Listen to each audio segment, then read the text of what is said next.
नमस्कार, स्वागत है आपका आपके सितारे में और मैं हूं आपके साथ दिव्या तिवारी। हमारे रूटीन में अक्सर हम कुछ ऐसी चीजें करते हैं जो करना अच्छी बात नहीं मानी जाती है, जैसे चीजें अव्यवस्थित ढंग से रखना। इससे हमारे ग्रहों पर प्रतिकूल असर पड़ता है और हमारे स्वभाव से लेकर जीवन की हर परिस्थिति में कठिनाइयां आती हैं। ऐसे में किस तरह इनसे बचा जाए, जीवन में सुख समृद्धि कैसे आए, ये बताएंगे आचार्य जी। साथ ही जानेंगे आपका साप्ताहिक राशिफल। तो देर कैसे, शुरू करते हैं आपके सितारे।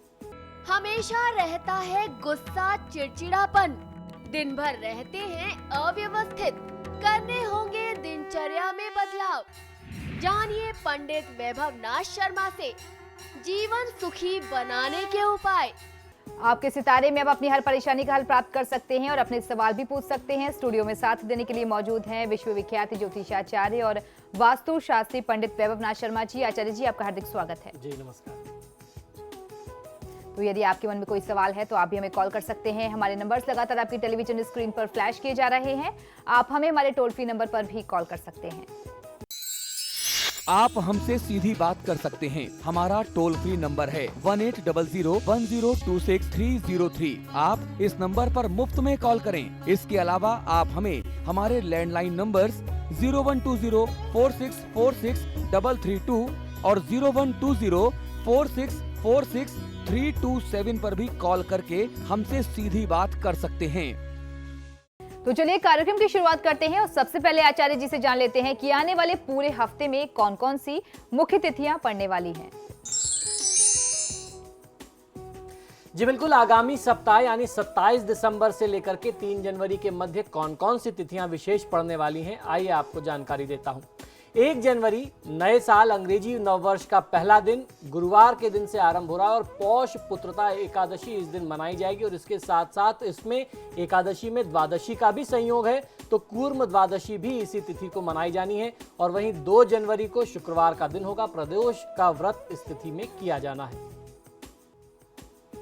चलिए अब जान लेते हैं 12 राशियों का साप्ताहिक राशिफल, जिसमें सबसे पहले बात करेंगे मेष राशि की। मेष राशि वाले जातक लोगों को यात्रा प्रवास में आपको इस हफ्ते लाभ नहीं मिलेगा। किसी कीमती सामान के हानि होने यानी चोरी की, गुम होने की आशंका बनती है और उसके साथ साथ स्वास्थ्य से संबंधित समस्याएं जैसे उच्च रक्तचाप या मधुमेह की परेशानी भी आपको एक बार फिर से परेशान कर सकती है, तो पहले से सावधान रहना आपके लिए ज्यादा आवश्यक होगा। आपको इस हफ्ते रूटीन चेकअप करवाने की भी सलाह देता हूं। सप्ताह के अंतिम चरण में आपको इन सब उलझनों के बीच आय का एक नया स्रोत मिलेगा, एक नया माध्यम मिलेगा, जिससे आप थोड़ी राहत अवश्य महसूस कर सकते हैं। आगामी हफ्ते को सप्ताह को शुभ बनाने के लिए आपको सूर्य उपासना करनी है। पूरे हफ्ते में गायत्री मंत्र का 108 बार रोज जाप करते रहिए और व्यर्थ की भागदौड़ से स्वयं को बचाइए। चलिए अब जान लेते हैं कैसा रहेगा वृषभ राशि वाले जातकों के लिए उनका साप्ताहिक राशिफल। वृषभ राशि वाले जातक लोगों के लिए बुजुर्गों, मित्रों व सगे संबंधियों से मिलने का योग आपके लिए बन सकता है। उनके साथ मेल मुलाकात से आप प्रसन्न होंगे, मन प्रफुल्लित होगा। सप्ताह के आरंभ के दिनों में आप कुछ सुस्ती व शारीरिक कमजोरी का अनुभव अवश्य कर सकते हैं, किंतु अनावश्यक भागदौड़ के लिए भी आपको शारीरिक और मानसिक रूप पर तैयार रहना होगा। आपको व्यर्थ की भागदौड़ ज्यादा मिलेगी आगामी हफ्ते में। इस समय में सोच समझ करके कार्य करने व निर्णय लेने की सलाह आपको देता हूँ। इस आगामी सप्ताह को शुभ बनाने के लिए भगवान श्री शिव की पूजा आराधना करना और महादेव के साथ अगर आप शिव और शक्ति दोनों की उपासना करते हैं यानी शिव और माता पार्वती की पूजा आराधना करें तो बहुत अच्छा सप्ताह जा सकता है। जितने भी अशुभ योग हैं वो दूर हो जाएंगे। आपको ध्यान रखना है कि आपका व्यवहार इस हफ्ते में ऐसा होना चाहिए, आपके कृत्य ऐसे हो कि जाने अनजाने भी गलती से भी किसी व्यक्ति का अपमान ना हो जाए, किसी के हृदय को, किसी की भावना को ठेस ना पहुंचे। और अब जान लेते हैं कैसा रहेगा मिथुन राशि वालों के लिए उनका आने वाला सप्ताह। मिथुन राशि वाले जातक लोग इस पूरे सप्ताह थोड़ी सी भी असावधानी होने से बड़ा नुकसान व क्षति संभावित है और आपके हाथ में आया हुआ धन कोई पेमेंट क्षति की पूर्ति में चला जाए, ऐसे योग बनते हैं। सप्ताह के अंतिम 2 दिन में आपके लिए खास आनंददायक और लाभदायी स्थितियां नहीं बनेंगी। सामान्य तौर पर आप किसी भी मामले को गंभीरता से लेंगे तो दिक्कत नहीं आएगी और समय का लाभ उठा करके भविष्य की योजना बनाएंगे, तभी आप आर्थिक तौर पर सुरक्षित हो पाएंगे। हनुमान जी की पूजा आराधना, बजरंग बाण का फायदा आपको बहुत अच्छा मिल सकता है, तो बजरंग बाण का पाठ करिए। तनाव व दबाव में आकर के बड़े निर्णय लेने से बचिए। चलिए अब जान लेते हैं कैसा रहेगा कर्क राशि वालों के लिए उनका साप्ताहिक राशिफल। कर्क राशि वाले जातक लोगों के लिए इस सप्ताह व्यावसायिक, करियर, प्रोफेशन, बुजुर्गों के स्वास्थ्य की चिंता, सरकारी कामकाज जैसे क्षेत्रों में आपको चिंता मिल सकती है। ये सारे ऐसे विषय हैं, सारे ऐसे क्षेत्र हैं जो आपको थोड़ा सा परेशान और चिंतित करेंगे। शायद कार्यबोझ से आप शारीरिक थकान का अनुभव कर सकते हैं। चिंता करने से कुछ प्राप्त नहीं होता है, इस बात को जानते हुए भी इस समय में आप थोड़े चिंतित रहेंगे ही। सप्ताह के अंतिम 2 दिन आप अपने वर्तमान समय का मूल्यांकन करेंगे, आप अपने को असेसमेंट करेंगे और सकारात्मक निर्णय लेने के बारे में कुछ सोचेंगे। भगवान गणेश की पूजा आराधना इस आगामी हफ्ते को शुभ बनाएगी, आपको लाभ देगी और यात्रा करने से अगर आप बचते हैं तो आपका फायदा है। चलिए आप देख लेते हैं सिंह राशि वाले जातक अपने सप्ताह को शुभ बनाने के लिए क्या करें और क्या ना करें। सिंह राशि वाले जातक लोगों के लिए छात्र वर्ग के लिए मध्यम से अच्छा समय कहा जा सकता है। जमीन जायदाद यानी प्रॉपर्टी से संबंधित दस्तावेज पूर्ण करने के लिए ये समय बहुत अनुकूल नहीं होगा। मानसिक अस्वस्थता और बेचैनी रह सकती है। सप्ताह के अंतिम 2 दिन आपके लिए बहुत अच्छे होंगे। सभी दिन बुरे नहीं होते, आपको ऐसा अनुभव खुद ब खुद हो जाएगा। शुरुआत के कुछ दिन खराब होंगे, लास्ट में फायदा हो जाएगा तो आप खुद इस बात का अनुभव कर लेंगे। परोपकार के कार्यों से आपको मानसिक संतोष और आत्मिक सुख के साथ साथ खुशी मिलेगी। भगवान श्री कृष्ण की पूजा आराधना इस हफ्ते में आपको बहुत अच्छा फायदा देगी। तो ओम क्लीं कृष्णाय नमः का आपको नियमित जाप करना है। आगामी हफ्ते में अत्यधिक विचलित ना हो, जो भी काम करें बहुत धैर्य के साथ, तसल्ली के साथ करें। चलिए आप देख लेते हैं कन्या राशि वाले जातकों के सितारे इस पूरे सप्ताह क्या कह रहे हैं। कन्या राशि वाले जातक लोगों के लिए इस सप्ताह के आरंभ में पूर्व में किए गए कार्य के नतीजे अथवा परिणाम बहुत उत्साहवर्धक आपके लिए नहीं होंगे। साझेदारों के साथ के संबंध अच्छे रहेंगे। कला क्षेत्र में कुछ अलग योगदान करने का अवसर आपको प्राप्त होगा। खान पान का ध्यान रखना चाहिए। छात्र वर्ग के लिए थोड़ी मेहनत का समय शुरू हो चुका है। आप अपने विद्याभ्यास टेबल पर स्फटिक का एक गोला रखें, आप एक क्रिस्टल बॉल रखें तो आपको फायदा मिलेगा। तदुपरांत रोज माता सरस्वती और अपने इष्ट देव का स्मरण करने से विद्यार्थी वर्ग को विद्याभ्यास का आरंभ करना चाहिए। इस तरीके से बहुत अच्छा फायदा आपको मिल सकता है। माँ लक्ष्मी जी की पूजा आराधना करने से आपके रोजी रोजगार में, नौकरी व्यापार में बहुत अच्छा फायदा आपको मिलेगा। ध्यान ये रखना है पूरे हफ्ते कि बिना सोचे समझे धन का कहीं कोई निवेश यानी इन्वेस्टमेंट मत करिए। चलिए अब देख लेते हैं क्या कह रहा है तुला राशि वालों के लिए उनका साप्ताहिक राशिफल। तुला राशि वाले जातक लोगों के लिए सप्ताह के उत्तरार्ध में नियमित कामकाज के बोझ से राहत पाने के लिए पार्टी, सिनेमा, नाट्य कला मंचन या पिकनिक का आयोजन आप कर सकते हैं। नए वस्त्र, अलंकार खरीदने का या पहनने का, धारण करने का अवसर भी आपको प्राप्त होगा। सार्वजनिक तौर पर मान सम्मान बढ़ेगा। आध्यात्मिक प्रवृत्तियों के लिए यह समय श्रेष्ठ होगा। स्वास्थ्य के प्रति आपको सावधान रहने की आवश्यकता है। इस आगामी हफ्ते को शुभ बनाने के लिए भगवान विष्णु की पूजा आराधना आप करें, पुरुष सूक्त का पाठ करें तो फायदा मिलेगा। असावधानी से वाहन का प्रयोग मत करिए। चोट चपेट, एक्सीडेंट, दुर्घटना के भी संयोग साथ में बनते हैं। और अब जान लेते हैं वृश्चिक राशि वाले जातकों की राशि इस सप्ताह क्या कह रही है और सप्ताह को शुभ बनाने के लिए वो क्या करें और क्या ना करें। वृश्चिक राशि वाले जातक लोगों के लिए यह सप्ताह नए व्यापारिक अनुबंध, सामाजिक संबंध, प्रणय और रोमांच के लिए बहुत अनुकूल समय होगा। शेयर सट्टे में लाभ होगा, परंतु जोखिमपूर्ण साहस करने से आपको दूर रहना चाहिए। व्यावसायिक क्षेत्र में आप दृढ़ इच्छा शक्ति और आत्मविश्वास के साथ हर कार्य पूरा कर पाएंगे।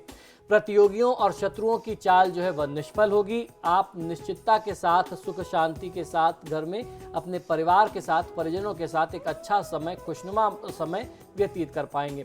इस आगामी हफ्ते को शुभ बनाने के लिए श्री राम रक्षा स्तोत्र का पाठ करिए। किसी भी वाद विवाद में, लड़ाई झगड़े में अभी इस समय आप मत उलझिए।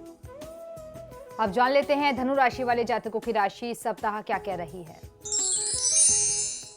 धनु राशि वाले जातक लोगों के लिए किसी भी मामले में तुरंत निर्णय लेने की जो आपकी वृत्ति है उससे आपको बचना चाहिए। ऐसी वृत्ति इस समय रहेगी, ऐसा आपका व्यवहार रहेगा। आप तुरंत डिसीजन करेंगे जो आपके विपरीत भी जा सकता है, नुकसान हो सकता है। सप्ताह के मध्य में निवेश संबंधित मामलों में आप गंभीरता से विचार विमर्श करेंगे। संतान का स्वास्थ्य या विद्याभ्यास संबंधी प्रश्न चिंता का कारण बन सकते हैं। छात्र वर्ग को अच्छे नतीजे लेकर के आने के लिए खूब मेहनत करनी पड़ेगी। आप अपनी पढ़ाई की टेबल पर भगवान श्री गणेश जी का एक चित्र रख सकते हैं जो नकारात्मकता को यानी नकारात्मक ऊर्जा, नेगेटिविटी को आपसे दूर करेगा। आपको इस हफ्ते को शुभ बनाने के लिए भगवान भैरव की पूजा आराधना करनी चाहिए। भैरव चालीसा का पाठ करिए और किसी भी व्यक्ति से धन उधार मत लीजिए। अब जान लेते हैं मकर राशि वालों की राशि इस सप्ताह क्या कह रही है और सप्ताह में वो क्या करें और क्या ना करें। मकर राशि वाले जातक लोगों को आपको संतान संबंधी चिंता से मुक्ति मिल सकती है। घर में किसी नए मेहमान के आगमन की भी संभावना बनती है। विद्यार्थी वर्ग के लिए समय अच्छा है। वह आपकी परीक्षा में अपेक्षित अंक आपको मिल सकते हैं, किंतु इसके लिए आपको मेहनत भी अवश्य करनी पड़ेगी। देवी दुर्गा की कृपा व आशीर्वाद आपके साथ सदैव बना रहेगा। सभी कार्य सिद्ध होंगे, तो इसके लिए आपको देवी दुर्गा की पूजा आराधना करनी चाहिए। आगामी हफ्ते को शुभ बनाने के लिए दुर्गा चालीसा का पाठ करें और बिना सोचे समझे धन का निवेश कहीं जल्दीबाजी में किसी के दबाव में आकर के मत करिए। अब देख लेते हैं कुंभ राशि वालों का आने वाला सप्ताह कैसा रहने वाला है। कुंभ राशि वाले जातक लोगों के लिए सप्ताह में आगे चल करके पराक्रम भाव में वृद्धि होगी। आपके भाग्य की सहायता से जितने भी कठिन असंभव जैसे कार्य थे वह इस हफ्ते में सफल हो सकते हैं। कार्य के दबाव व अत्यधिक उत्साह और जोश के कारण आपको कुछ उग्रता और उतंडता का भी अनुभव हो सकता है, जो काम के लिहाज से बिल्कुल भी ठीक नहीं है। तो आप अपने उत्साह को कंट्रोल करिए। उत्साह में आकर के किसी से दुर्व्यवहार ना करें, जिसके कारण आप अविवेकपूर्ण और जोखिमपूर्ण निर्णय ले सकते हैं। तो इस उत्साह को नियंत्रित करने की आवश्यकता है। खासकर जमीन जायदाद से संबंधित मामलों में निर्णय करने में आपको सावधान रहना चाहिए। सप्ताह का अंतिम दौर आपको राहत प्रदान करने वाला होगा। आगामी हफ्ते को शुभ बनाने के लिए मां पार्वती की पूजा आराधना करें। पार्वती मांगल्य का पाठ करते हैं तो बहुत अच्छा फायदा मिल सकता है। घर के बाहर का भोजन अशुद्ध भोजन करने से बचना चाहिए। अब बारी है आखिरी राशि की, देख लेते हैं क्या कह रहे हैं मीन राशि वालों के लिए उनके साप्ताहिक सितारे। मीन राशि वाले जातक लोगों के लिए इस सप्ताह कठोर परिश्रम की आवश्यकता है, तभी आपको उसके अच्छे परिणाम प्राप्त होंगे। इस समय आप अधिक सोच विचार करेंगे। आपने जितनी भी ताकत और ऊर्जा का संतुलन बनाया था, अब वह आपके काम आएगा। आपको थोड़ा तनाव भी रह सकता है, परंतु ग्रहों की परिस्थितियां, देवी देवता की नियमित पूजा से आपको सहायता अवश्य मिलेगी। इस आगामी सप्ताह को शुभ बनाने के लिए भगवान श्री सीताराम जी की पूजा आराधना आपको करनी चाहिए। किसी के बातों में आने से, बहकावे में आने से स्वयं को बचाइए। तो ये तो था साप्ताहिक राशिफल। फिलहाल यहाँ रुकेंगे एक ब्रेक के लिए, लेकिन आप बने रहिए हमारे साथ, क्योंकि ब्रेक के बाद आचार्य जी बताएंगे आज का महा उपाय, जिसमें जानेंगे राहु दशा से मुक्ति और जीवन में सुख समृद्धि के उपाय। बने रहिए हमारे साथ।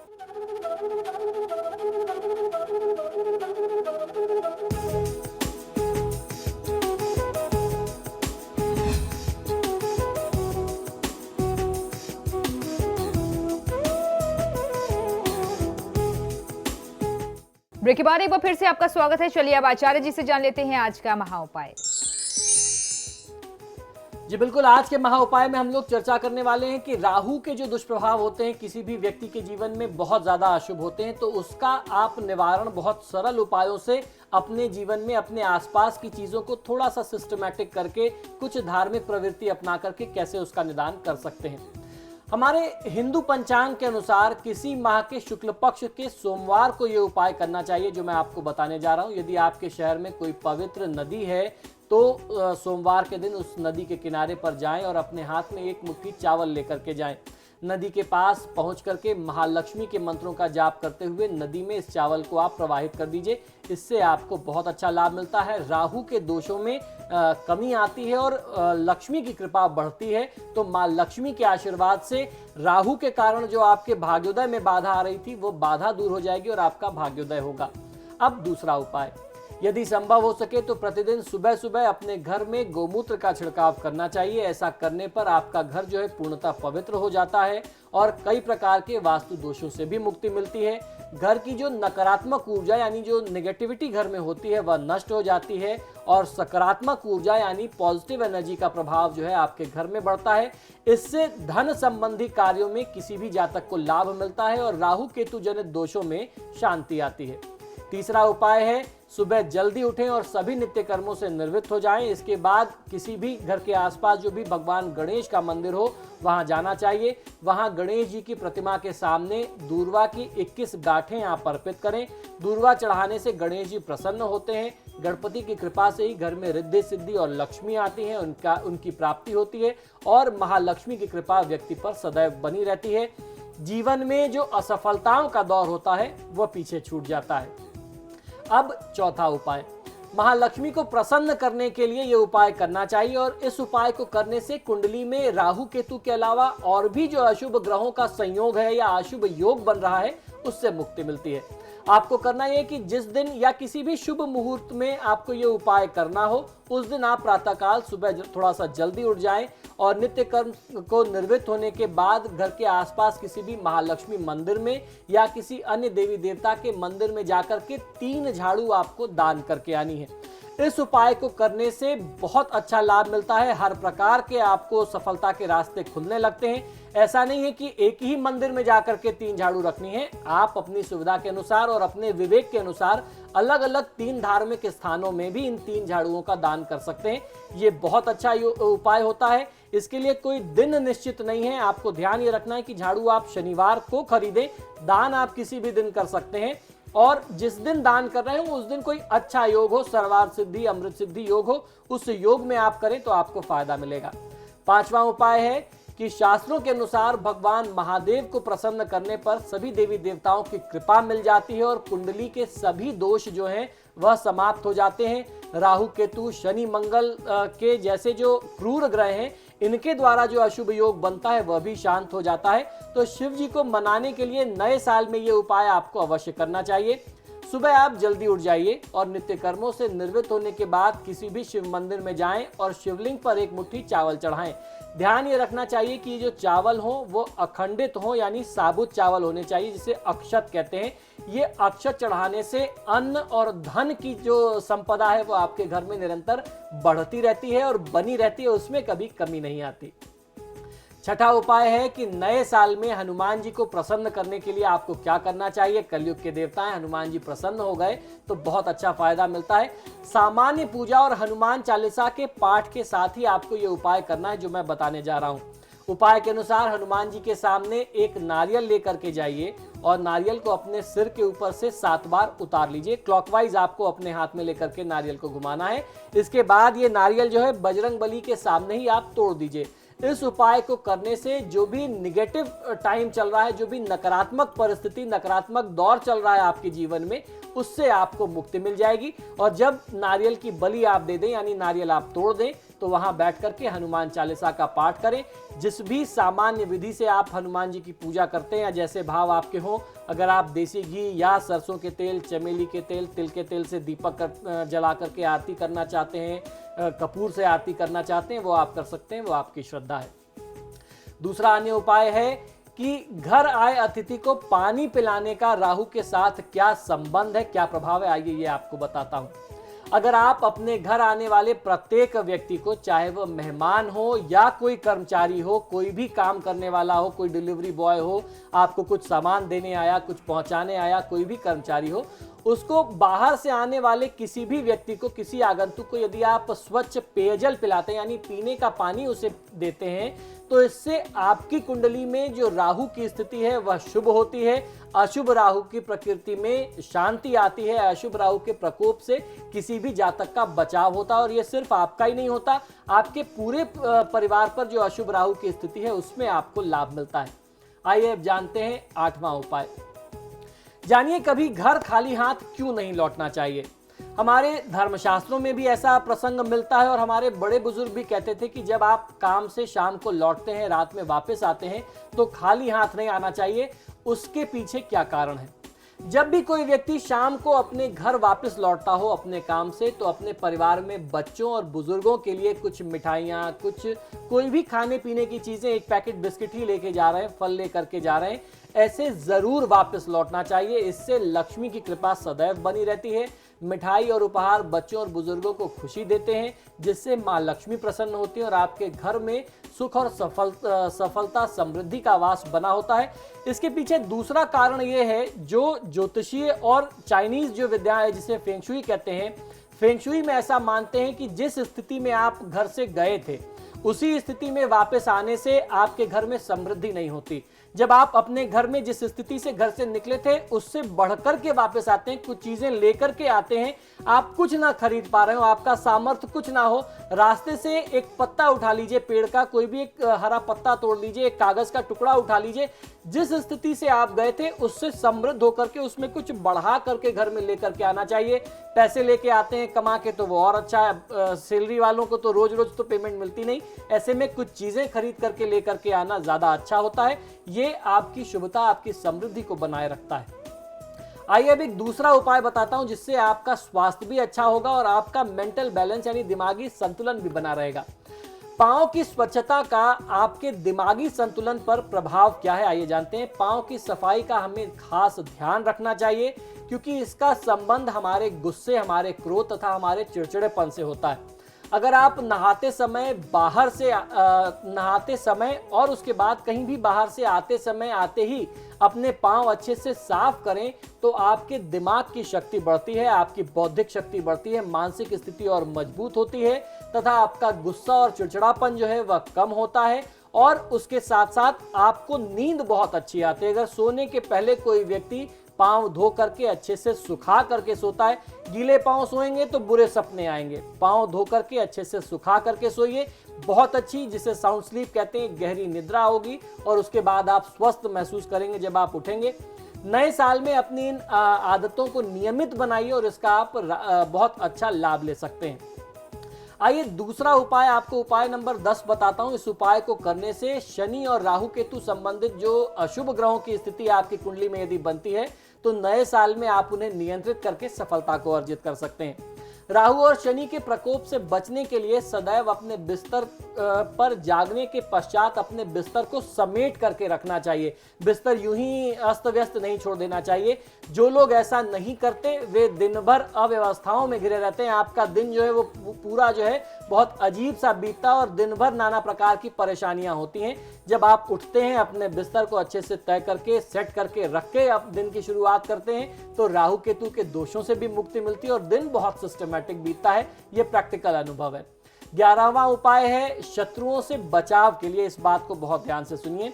जो लोग बाहर से आने के पश्चात अपने जूते, चप्पल, जुराबें, अपने मोजे इधर उधर फेंक देते हैं, उन्हें उनके शत्रु हमेशा परेशान करते हैं तथा उनके शत्रु उन पर हमेशा हावी रहते हैं। इसलिए बाहर से आने के पश्चात अपने जूतों को साफ अच्छे से तरीके से, एक सिस्टमैटिक तरीके से रखना चाहिए। अस्त व्यस्त यहीं इधर उधर कहीं घर में बिखेर के फेंक करके नहीं रखना चाहिए। इससे दरिद्रता भी आती है और शत्रु भी परेशान करते हैं। और इस छोटे से उपाय को करने से आपके शत्रु भी दूर रहेंगे, घर देखने में भी अच्छा लगेगा, सिस्टमैटिक भी रहेगा, साफ सुथरा भी रहेगा और लक्ष्मी जी की कृपा भी बनी रहेगी। तो ये कुछ ऐसे छोटे छोटे 11 सरल उपाय हैं जिनको करके आप नए साल को शुभ बना सकते हैं। इन्हें अपनी रोज की आदतों में शामिल करिए। तो ये था हमारा आज का महा उपाय। इसी के साथ ही हमारे आज के कार्यक्रम में फिलहाल इतना ही। बहुत बहुत शुक्रिया आपका आचार्य जी स्टूडियो में आने के लिए। धन्यवाद। तो आपके सितारे में फिलहाल इतना ही। वक्त तो चला एक छोटे से ब्रेक का। ब्रेक के उस पार भी खबरों का सिलसिला लगातार जारी है।